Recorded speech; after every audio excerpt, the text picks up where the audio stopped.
بسم اللہ الرحمن الرحیم۔ عزیز ویورز اور سبسکرائبرز، السلام علیکم۔ آپ دیکھ رہے ہیں ہمارے یوٹیوب چینل ادب کی دنیا کی ایک اور علمی ویڈیو، اور میں ہوں آپ کا میزبان حافظ ثانی۔ تو آئیے چلتے ہیں اپنی آج کی ویڈیو کی طرف۔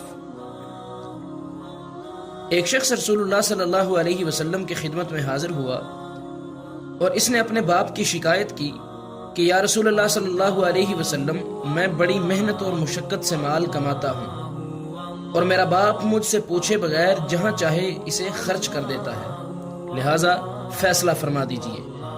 حضور صلی اللہ علیہ وسلم نے اس صحابی کے والد کو بلا بھیجا۔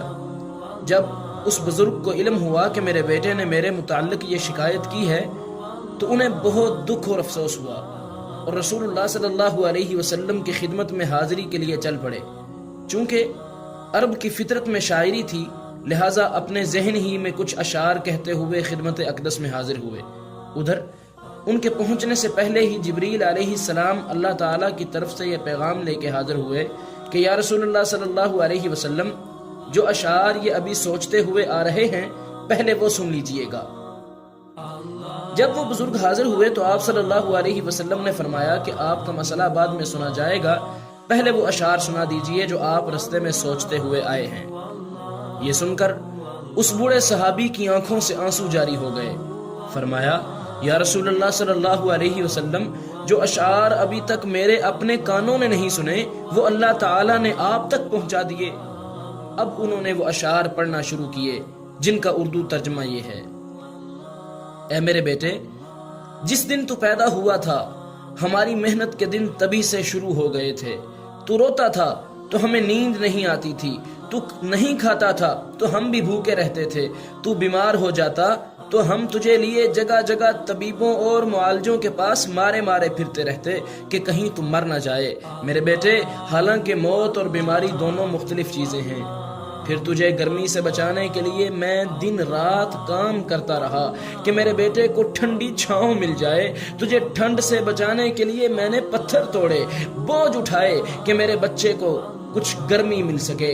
میرے بیٹے، میں نے جو کمایا وہ تیرے لیے تھا، جو بچایا وہ بھی تیرے لیے تھا۔ تیری جوانی کے دن دیکھنے کے لیے میں نے دن رات اتنی محنت کی کہ اب میری ہڈیاں تک کمزور ہو گئی ہیں اور تو کڑیل جواں ہو گیا۔ پھر مجھ پر خزاں نے ڈیرے ڈال لیے، لیکن تجھ پر بہار اور رعنائی آ گئی۔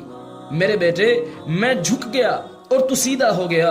ہاں، اب میری خواہش اور امید پوری ہو چکی تھی کہ اب تو ہرا بھرا ہو گیا ہے۔ چلو، اب میں زندگی کی آخری سانسیں تیری چھاؤں میں بیٹھ کر گزاروں گا۔ مگر یہ کیا، جوانی کے آتے ہی تیرے تیور بدل گئے، تیری آنکھیں ماتھے پر چڑھ گئیں، تو ایسی بات کرتا ہے کہ گویا میرا سینہ پھاڑ کر رکھ دیتا ہے، تو ایسے بات کرتا ہے جیسے کوئی غلام سے بھی نہ کرے۔ میرے لختے جگر، اب تو میں نے اپنی ساری زندگی کی محنت کو جھٹلا دیا۔ گویا میں تیرا باپ نہیں، نوکر ہوں۔ بیٹا، نوکر کو بھی تو کوئی ایک وقت کی روٹی دے ہی دیتا ہے، تو باپ نہ سہی نوکر سمجھ کر ہی روٹی کا ٹکڑا دے دیا کر۔ یہ اشعار سناتے سناتے جب انہوں نے رسول اللہ صلی اللہ علیہ وسلم کی چہرہ مبارک کی طرف نگاہ اٹھائی تو دیکھا کہ روتے روتے حضور اکرم صلی اللہ علیہ وسلم کی داڑھی مبارک آنسوؤں سے تر ہو چکی ہے۔ آپ صلی اللہ علیہ وسلم اپنے جلال میں اپنی جگہ سے اٹھے اور بزرگ کے بیٹے کو فرمایا، انت ومالک لابیک، انت ومالک لابیک، انت ومالک لابیک، تو اور تیرا مال، تو اور تیرا سب کچھ تیرے باپ کے لیے، تو اور تیرا مال، تو اور تیرا سب کچھ تیرے باپ کے لیے، تو اور تیرا مال اور تیرا سب کچھ تیرے باپ کے لیے۔ اللہ کے نبی صلی اللہ علیہ وسلم نے سب کچھ اس کے باپ کے حق میں فرما دیا۔ عزیز سامعین، تو یہ تھی ہماری آج کی ویڈیو۔ پسند آنے کی صورت میں لائک اور شیئر کریں، اور اسی طرح کی مزید اچھی ویڈیوز دیکھنے کے لیے ہمارا چینل ادب کی دنیا سبسکرائب کریں، اور اگلی ویڈیو تک اجازت دیں۔ اللہ حافظ۔